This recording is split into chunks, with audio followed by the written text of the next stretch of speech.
It's 3 o'clock. 1-800-GOT-JUNK for home or office junk removal. We make junk disappear. Omicron is here in New York, and likely the already well underway. The message from officials, don't panic. We'll have more on what the coming winter months may look like. A somber day for the New York City Fire Department.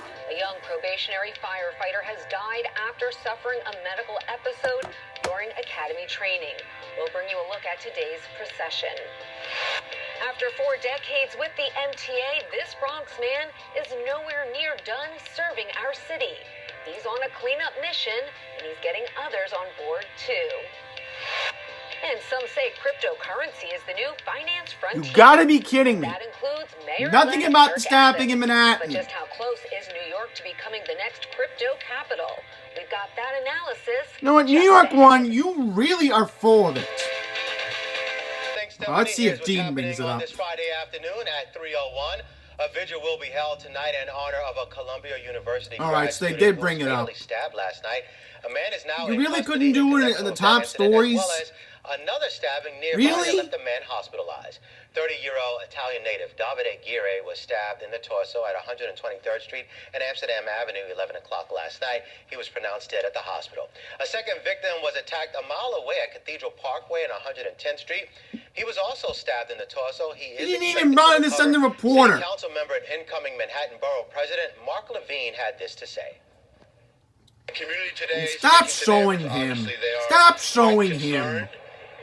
This case hasn't occurred. The New York one loves Mark Levine so much. About the broader public security situation here, and so we have much more work to do as a community.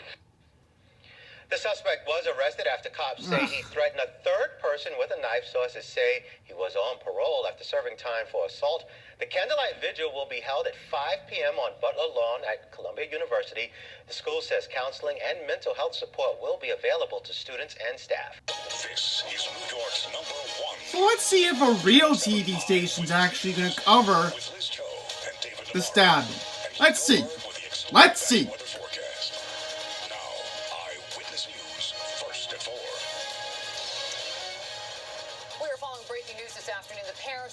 Oh my God, that's not local news!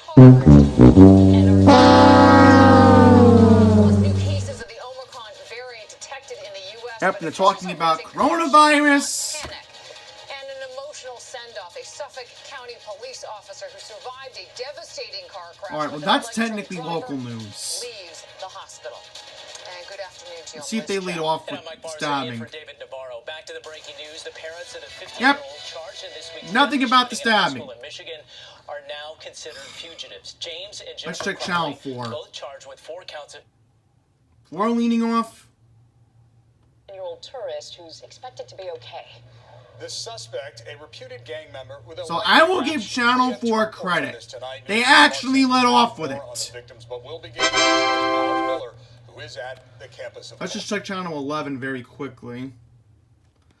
Do apologize. The remote is acting up. I'll put Channel 4 back in a second. A local organization inspiring inner-city kids to follow a pathway to success. And by the way, Channel 11 started a 4 o'clock newscast about a couple months ago. Thanks for joining us on the Let's see if they're leading off with it. I'm Vanessa Freeman. And I'm Shirley Chan, in for Tamsin today. We will have all of those stories for you coming up. Plus, just 22 shopping days left until Christmas. But who's counting? Aw, right? they're talking There's about still the economy. deals out there, CD items, Are you and kidding me? that won't break your You just left Channel 4 on. A lot of us definitely need that, including myself. Yeah, I'm behind. Well, at least Channel 11's leading off with the weather. Not a one. Yeah. Oh, I'm starting to feel the pressure and the anxiety. Forced to happen. I think I'm in Maryland, but I'm not. Let's go back to Channel 4. menaced a man inside Central Park. A massive kitchen knife recovered. See, look at that. Channel 4 is doing a lengthy report on what happened. We know Columbia has planned a vigil for 5 o'clock for members of the community to come together and honor Geary, who was a well-known student here, was on his way to do big things in engineering and architecture. You'll hear much more about his life coming up in just moments from Mark Santia. We're live outside Columbia tonight. All right, so at least they're going to talk about the victim. Yeah, Miles, in fact, we're going to do that now. The Columbia student was an avid soccer player. Look at that. See that? Team coverage. This is what New York 1 should have been doing. So let's check in with News 4's Mark Santia with this part of the story. He is in Harlem. Yep. Mark. Channel 4 does the right thing. The victim, a beloved graduate student from Italy, was just Thank heading you, home Channel after 4. soccer practice. Davide Giri loved to play soccer. The 30-year-old Columbia grad student was on his way home from practice when he was And this stabbed upsets to me death. very much Giri because I'm was actually beloved part by his Italian. teammates, classmates, professors, and neighbors. I saw him a couple of times in the laundry room, and he seems really nice and genuine guy, so my condolences for the family. That's why I'm taking the story very personally. Giri's soccer team, New York International Football Club, described him as, quote, the nicest and brightest person on the team. New York 1, you a disgrace, yeah. From northern Italy, Giri That's what was we a would PhD say in candidate Italy. in computer science. Giri, police say, was one of 3 men stabbed last night. This is what I mean, time and time again. Molestina, seen here in the surveillance video. Watch as Molestina's friend runs to get help. A woman walked into the pizzeria and asked me for napkins because a person was bleeding outside. Moments later, you can see rescue teams arrive to take care of the injured man. Molestina was taken to the hospital and treated for his wounds. He is expected to survive. We're live in Harlem tonight. I'm Mark Santia. Again, Channel 4, thank you very much for covering it. Alright, so now they're going to the national news, but that's surprising. Why is Gilma Alamos doing the 4 o'clock Friday afternoon news? That's odd, but again, Channel 4 did a fantastic job. I will give them credit. So there you go. I mean, obviously we know what the media's agenda is these days, and obviously Spectrum News, New York 1, didn't even bother sending a reporter. You want proof? They obviously have it on their homepage, so let's just take a look. And we're going to take a look here. And we're going to bring up Adam from Loud Labs in just a second, because we're going to transition into him, and we'll read a proper article from AM New York, which we should obviously do that since we're not going to support Spectrum. You know, if I had my way, I would just want to switch over to Fios. Anyhow, let's just watch this brief report on Mornings on 1. And you see here, New York 1 didn't even bother sending a reporter. So Adam from Loud Labs, thank you so much for getting this when I was sleeping, because, you know, he deserves all the credit in the world. Think about it. Adam was the only one on the scene when it first happened. It's content creators like him that matter on this platform. It really does. Now, Channel 7 did spend about a minute and a half, but we are going to continue with that breaking news. 2 stabbings just minutes apart in Morningside Heights reported. So look at this. Channel 7 spent a minute and 31 seconds. And then Pix 11 spent 2.5 minutes, and Channel 2 spent about 2 minutes 15 seconds. Now let me just move this a little bit to the right so you can see all of this right here on Loud Labs channel.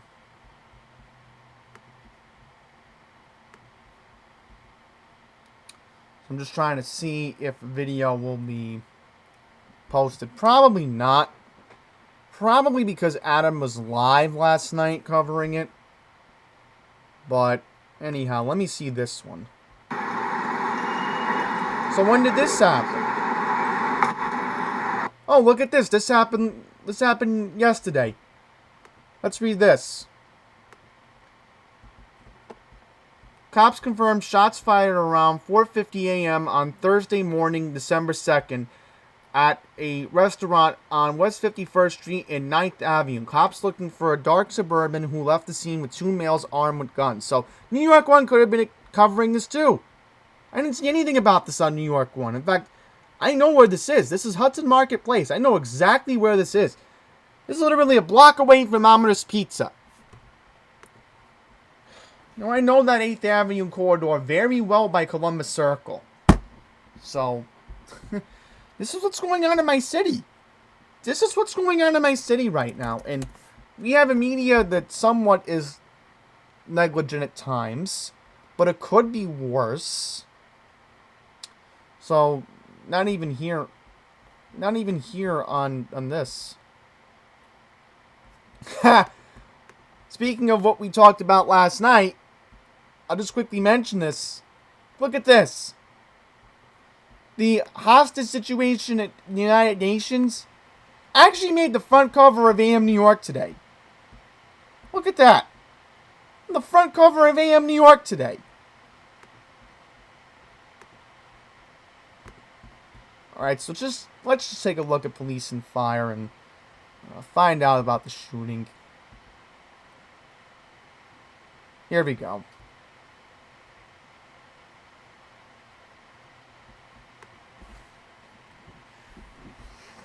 Alright, so this is the headline that was on the AM New York website. Let me just move this up a little bit. That's better. Man in custody after stabbing spree leaves 1 man dead and another injured in Morningside Heights.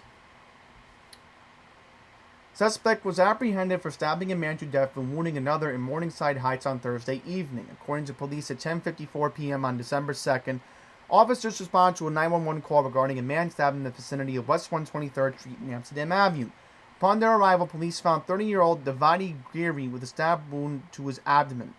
Geary was rushed to Mount Sinai Luke's Hospital, where he was pronounced dead. During the investigation, police found another victim, 27-year-old man, who had been stabbed in the torso in the vicinity of West 110th Street and Cathedral Parkway. The victim was taken to the same hospital in stable condition. Police canvassed the area, and a 25-year-old man fitting the description of the suspect was taken into custody inside of Central Park, within the area of West 104th Street and Central Park West. The man was seen menacing a 29-year-old man with a knife. The suspect was then taken into custody, and the victim was not injured. A knife was recovered from the man that was arrested. There's an ongoing investigation. So at least somebody got arrested. I will say that. But you know what's so alarming about this incident? Isn't it kind of alarming that we're approaching the 2-year anniversary of Tessa Major's death? When she was stabbed literally in the same location almost? Very alarming. You know, police need to be doing more patrols in that area. And then we got this. I believe NYC 911 had something about it. 18-year-old man shot to death on East Harlem Street. NYPD is investigating the death of a man who was found shot in East Harlem on Thursday evening. According to authorities, 7:55 p.m. on December 2nd, police responded to a 911 call regarding a man shot in front of 206 East 119th Street. Upon their arrival, officers found an 18-year-old named Matthew Rivera with gunshot wounds to his torso. Paramedics rushed the victim to Harlem Hospital, where he was pronounced dead. No arrests have been made. Ongoing investigation. So, happened in Harlem, and New York One's not going to cover it just because. Just because.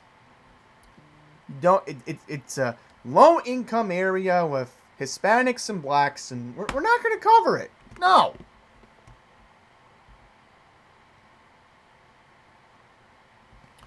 And then look at this. See, this is time and time again. New York One just ignoring the news. Man fatally shot in Brooklyn in an apparent pot robbery gone bad. Police are investigating an apparent robbery gone wrong that led to a death of a drug dealer in Brooklyn. According to police, at 2:25 a.m. on the morning of Friday, December 3rd, officers responded to a 911 call regarding an assault in progress in the vicinity of Brighton 4th Court and Brighton 4th Street. Upon their arrival, officers found 2 men who had been shot, a 46-year-old man with gunshot wounds to the abdomen, and a 30-year-old man with a gunshot wound to his right leg. Paramedics rushed the 46-year-old to Coney Island Hospital, where he was pronounced dead. His identity is being withheld pending family notification and to comply with federal HIPAA. The 30-year-old was taken to Langone Hospital, Brooklyn, in stable condition.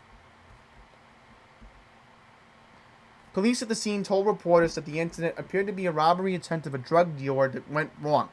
A handgun was recovered on Brighton 4th Street in curbside trash, and 2 large duffel bags filled with marijuana were recovered at the scene.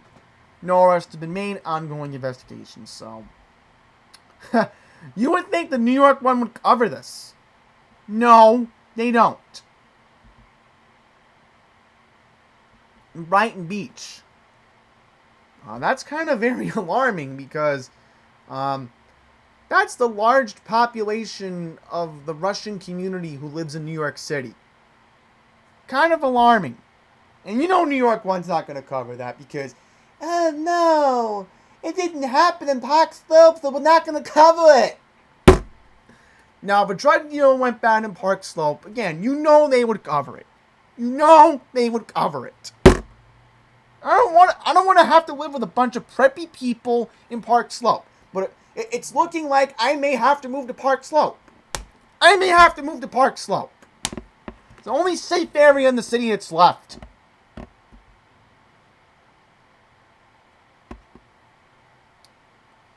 So, again, New York one, it's just catering to, again, a certain type of viewer who is a yuppie or someone who's trying to just watch the news briefly with a short attention span. You know, it's not like Long Island, where Long Island is a bunch of ritzy people, okay? In New York City, you have your mix, okay? It's not about ritzy or fanciness. Not like Long Island or the Hudson Valley, where you have to have the fancy lifestyle to cater to New York one. No. This is New York City. And again, I really am starting to fear that if I'm going to survive in this city, especially because, again, Fresh Meadows has seen a lot of crime this year. And I may have to end up looking into moving into Park Slope. Because that's the only neighborhood that you really need to be safe in these days. And I don't want to move there. I don't want to move there. But it's looking like it. I mean, sure, I'm going to have convenient access to the subway. And that's going to be another video that I might do in the future on at the end of this year and possibly in January on why it seems the Park Slope is the only desirable area where you can feel safe in New York City. So, that's going to wrap up this video. I know I rambled off topic about that, but, you know, I'm just starting to face reality that, again, if I'm going to survive in the 5 boroughs, it seems Park Slope is my only reasonable option I have in the city. So that's it. Thank you for watching.